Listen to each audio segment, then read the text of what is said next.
hear the children singing in the rain. When you hear them laughing, you don't see their pain. Do you hear them weeping? Do you hear them cry? To keep them happy is what we should try.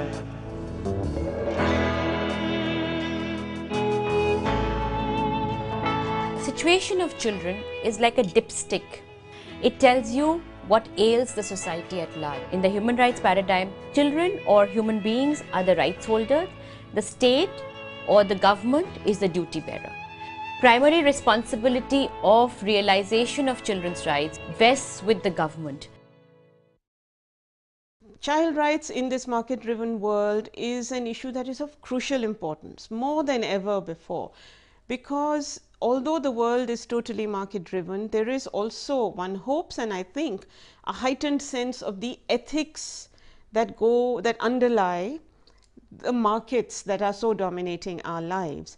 And one of them is how children are treated, how these markets are dependent on the labor of children, how they exploit children, and the pressure that civil society can bring on the actors who are the corporate actors in this market to make them aware of the need to actually take account of children's rights, their needs, their privileges they need, and so on.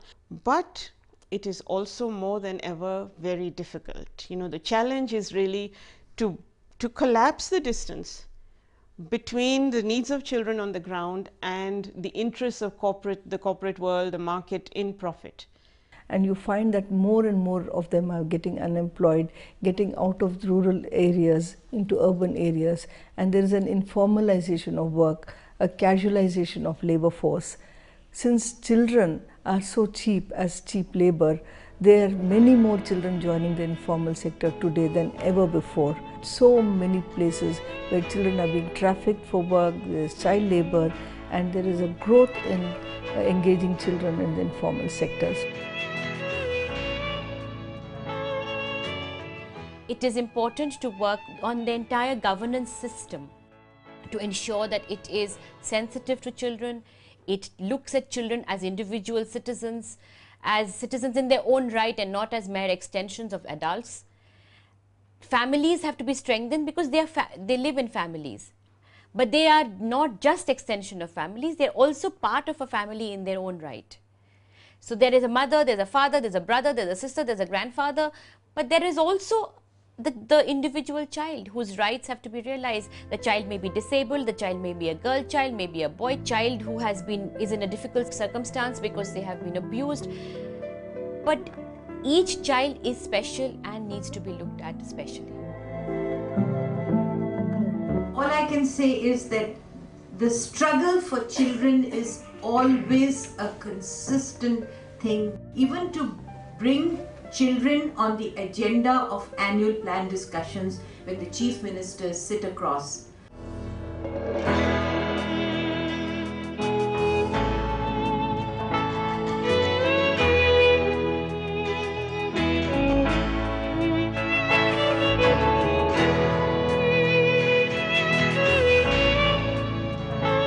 I think we've gone a long way.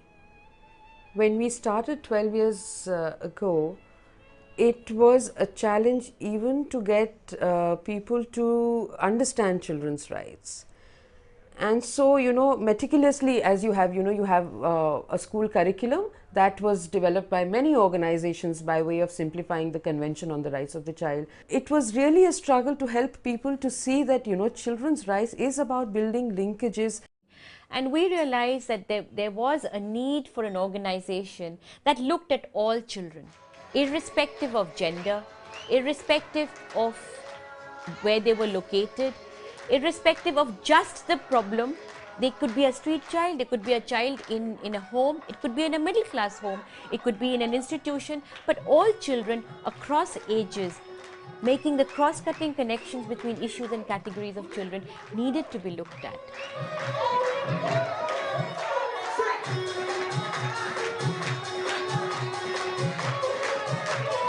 A lot of our work is actually, if you look at our work, it gets divided into research, training, advocacy, public education, legal aid, counseling.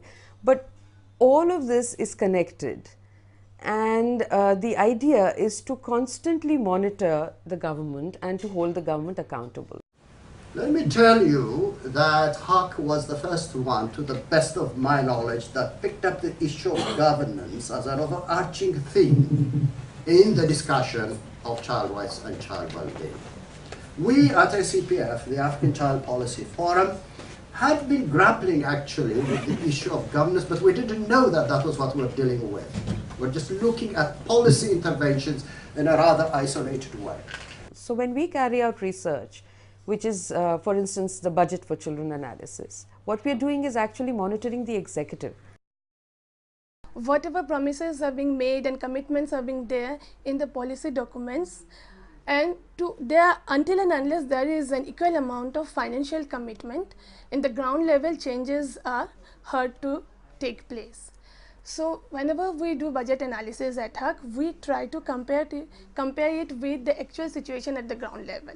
And that's why along with the budget analysis, simultaneously we do a status of children's analysis.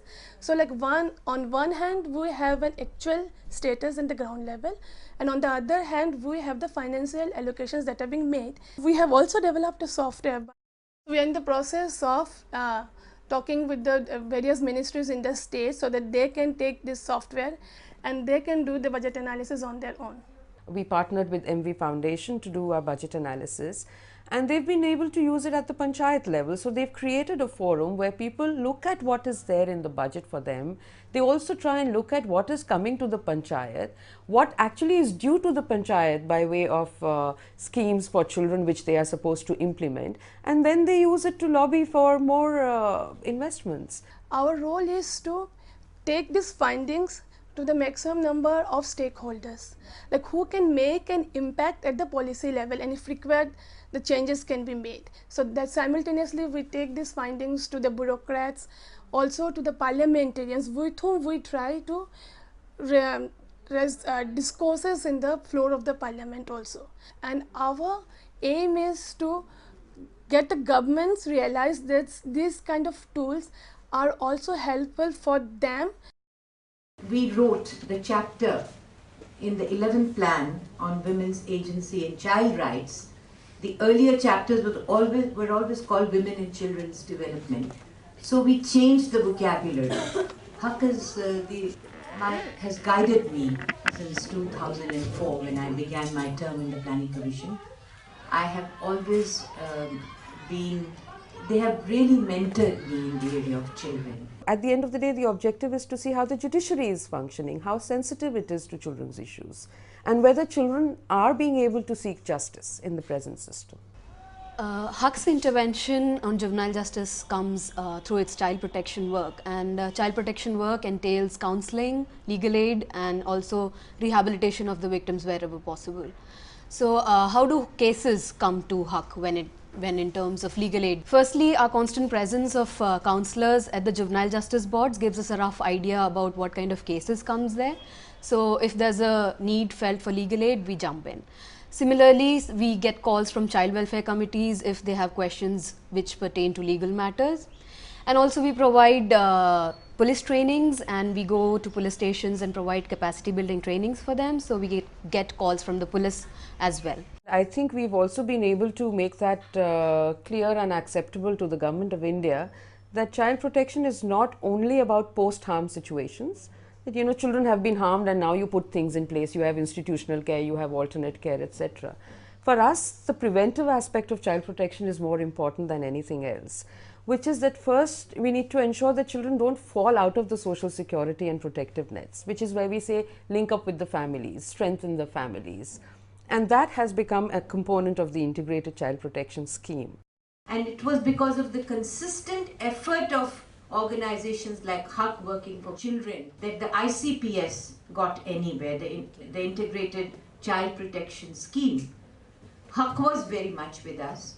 The HAQ of children was fulfilled by the organization HAQ by sitting down with us and saying, now how can we devise something which will get the maximum load for the children in the plan.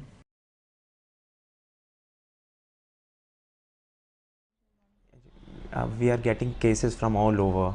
Like in Juvenile Justice Board, they mark cases to us to counsel them, to help them to better rehabilitate with their families. Our main focus is basically to minimize any emotional trauma that they might be experiencing since they've committed the crime or after that. And very often we notice that there is a big disconnect with their families. These children come to us via the CWCs or the Child Welfare Committees. Most of them have been found in different situations. Some of them have run away from home and have been found at railway stations where either police officers or other concerned individuals have got them to the Child Welfare Committee. Poverty is a big reason why a lot of these people commit crimes in the first place.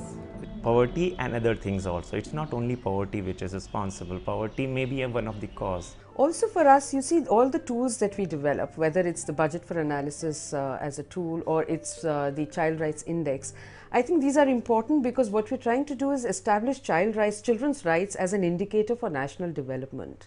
And we've been really asking for that you cannot talk about national development. You may be the 10th largest economy of the world.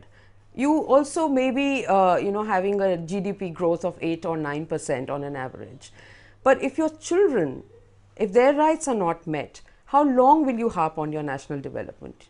Or rather, just growth? Opinion creation is a very important part of HAQ's work because we have to generate opinion, create an environment in which people are discussing these issues.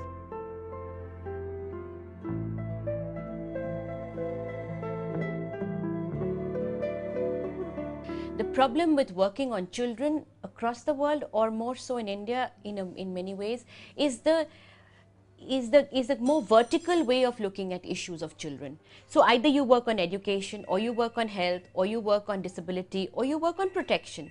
But the fact is that we have to start understanding that children are affected by all kinds of commissions and omissions that we do. It could be an agricultural policy which looks so far away from children's rights, but actually impacts lives of children. And that is when you find that when farmers are committing suicide, it is who gets affected? It is their children. We make that connection between an agriculture policy and child rights, between mining policy and child rights. When we talk about torture bill, it would always almost be looked at as prisoners' rights, but we say no, torture bill, the torture rights are not to be tortured are about children too. If you put children in the centerpiece, as a centerpiece of your analysis of society and your policy and programs, that's when you start to see the connections.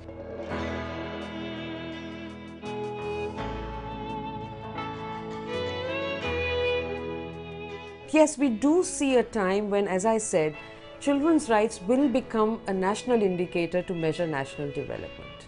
We do see that time ahead, and very soon. Certainly, I mean, let me just tell you that one is full of hope, and I do think that we can actually say happily ever after. For people who believe in change, there has to be the belief or the vision of a moment of happily ever after. It's not that everything will be ideal in that moment, but things will be much better, and then we will move on to the next stage. But people who believe in change and fight for change, and I count myself among those, are also realistic. We know that it will not happen in the short term, and especially not the kind of change that you're seeking, which involves changing mindsets, changing attitudes, changing deeply entrenched and deeply held beliefs, and changing things that have become so naturalized that we don't even see the wrongness of their existence. So it's a tough battle, but it's a battle worth fighting, and there's got to be a great goal at the end of it.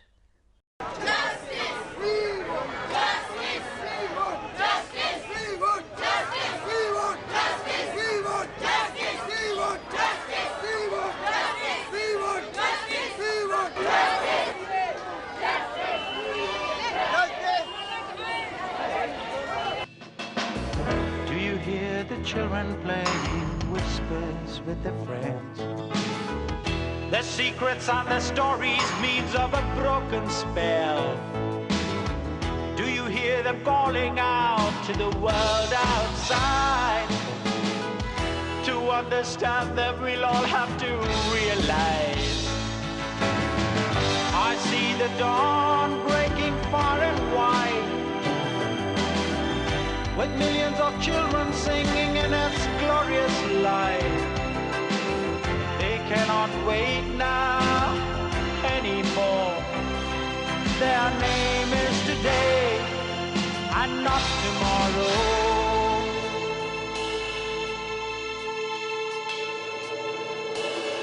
Do you hear the children singing in the rain? When you hear them laughing, you don't see their pain. Do you hear them weeping? Do you hear them cry? To keep them happy is what we should try.